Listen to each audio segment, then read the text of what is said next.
দেখেন ভাই, আমার মতো অলস মানুষ কত কি না পারে। ঘোরার কথা শুনলেই সে ভোর 5টা কি সারা রাত জেগেও থাকতে পারে। Hello, this is me Sadia from Sadia's mini world. এই সকাল সকাল ঘুম ভেঙে এত কষ্ট করে আসলে ঘুমাই নেই, একটু একটু ঘুমাইছি। 5টা 47 সময় ঘুম থেকে উঠে ফ্রেশ ট্রেশ হয়ে আমরা যাব ভোরবেলা নাস্তা করতে এই শীতের মধ্যে। হয়তো আমার একটু ভিডিওটা দিতে লেট হয়েছে, কারণ আমি একটু অলস প্রকৃতির মানুষ, তাই আমি লেট করে ভিডিওগুলো ছাড়ি। সো আমি মাস্ট সানস্ক্রিন ইউজ করে গেছি, কারণ আমি বাহিরে গেলে বা বাসায় সানস্ক্রিন ইউজ করি। আর একটু বাহিরে যাচ্ছি, সাজুগুজু না করলে হয়? কারণ একটু তো ছবি ভিডিও চলবেই। আর আমরা মেয়ে মানুষ, সাজুগুজু করার আমাদের জন্মগত অধিকার, আর তার সাথে মাস্ট আমাদের ছবি তুলতেই হবে। তাই কোনো রকম 5 মিনিটে রেডি হয়ে গেলাম। রেডি হয়ে আমি সবাইকে ডাকতেছিলাম যে সবাই তাড়াতাড়ি রেডি হও, এখনই চলো।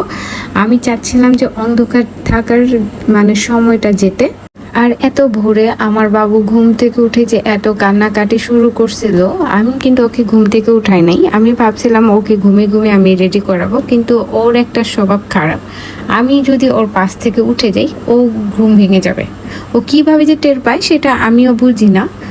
যখনই আমি উঠবো তার 5 মিনিট পর সে উঠে যাবে, আর যতক্ষণ পর্যন্ত ওর সাথে শুয়ে থাকবো ও আরাম করে ঘুমাবে। আমিও রেডি হয়ে গেছি, আমি আমার বাবুকে রেডি করাইছি।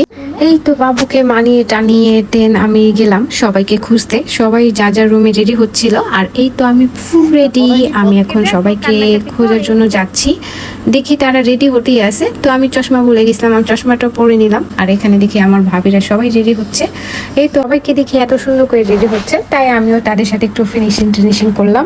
উপর দিয়ে ফিটফাট, ভিতর দিয়ে সদরঘাট। এই তো ওদের রেডি ডান। এখন আমরা বের হয়ে যাব। আমরা বের হয়ে এখন আমার বাহিরে দাঁড়িয়েছিলাম না হলে 10 মিনিটের মতো। আমার ভাগ্নিরা আসতে লেট করতেছে, তারা আসলো, আমরা রওনা হয়ে গেলাম। আমরা আসলে যাব ভাকা ভর্তা খেতে। কেরানীগঞ্জে এটা বিখ্যাত ভাকা ভর্তা। আমি এর আগে কখনো খাইনি। বিয়ের আগে মায়ের বাসা বা মাঝে মাঝেই বানাতো, তখন খেতাম, কিন্তু বাহিরে কখনো খাই নাই। এতটা ঠান্ডা লাগতেছিল, আমি বুঝতেই পারিনি যে এত কনকনে ঠান্ডা থাকবে, কারণ জানুয়ারি মাসে একটু ঠান্ডা কমই ছিল। তাই ভাবছি ভোরবেলা হয়তো বা এতটা ঠান্ডা লাগবে না। আমি জানলে তো হাত মোজা পা মোজা সবই পরে যেতাম। কতটা কুয়াশা ভরা ছিল, আর দৃশ্যটা দেখতে এত অসাধারণ লাগতেছিল। আর ওইখানে কিছু পোলাপান্না দেখলাম খেজুরের রস খাচ্ছিল, কিন্তু ওটা নাকি ফেক খেজুরের রস।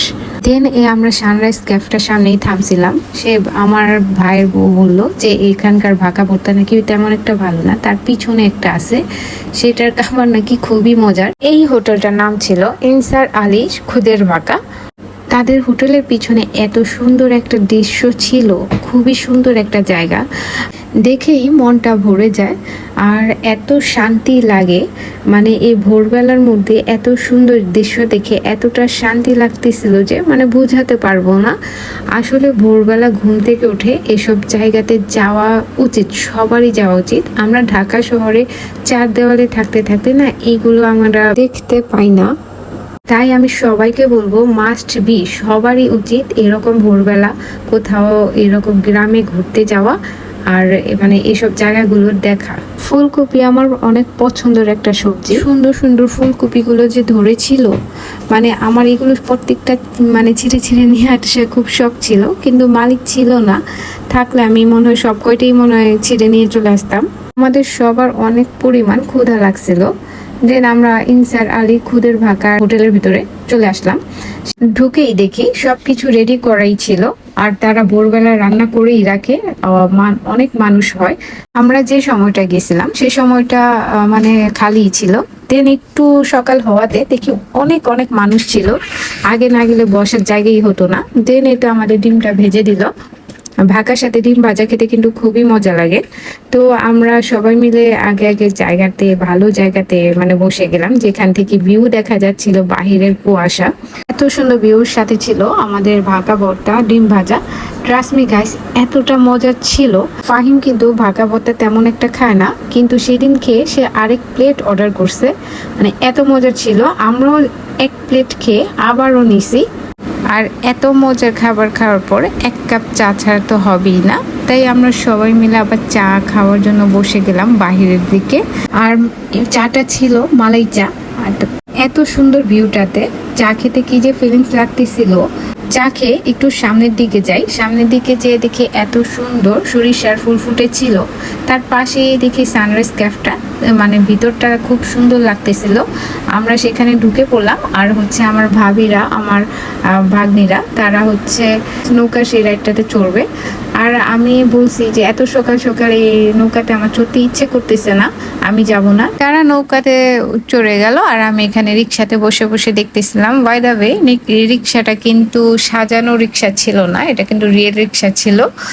আর ওখানে আমি ফাইয়াতকে নিয়ে একটু লাফালাফি করতেছিলাম, এটাকে কি বলে এটা আমার জানা নাই, তাই এখানে আমি আর ফাইয়াত খুব মজা করতেছিলাম। আর সেখানে তারা দুইবার নৌকায় উঠে তাদের অবস্থা খারাপ হয়ে গেছিল, মাথা ঘুরাচ্ছিল, আর আমার ভাবি তো একজন বমি করে দিছে। সেখান থেকে আমরা একটু সরিষার খেতে চলে গেলাম। সেখানে দেখি অনেক ভিড়, আর অনেক অনেক জায়গার থেকে অনেক মানুষ আসতেছিল বাইক করে, গাড়ি করে। সবাই এসে দেখি যে ছবি করতেছে, কেউ টিকটক করতেছে, কেউ ভিডিও মেক করতেছে। আমরা ঘোরাঘুরি করে আমাদের প্রায় 9টা বেজে গেছে। সেখান থেকে আমরা বাসায় চলে যাই। বাসায় যেয়ে আমরা ঠাপুস করে যা যার বেডে শুয়ে পড়ি, আর 3টা-4টা বাজে ঘুম থেকে উঠি। সবাই ভালো থাকবেন, সুস্থ থাকবেন, দেখা হয়ে যাবে নেক্সট ভিডিওতে। Bye bye.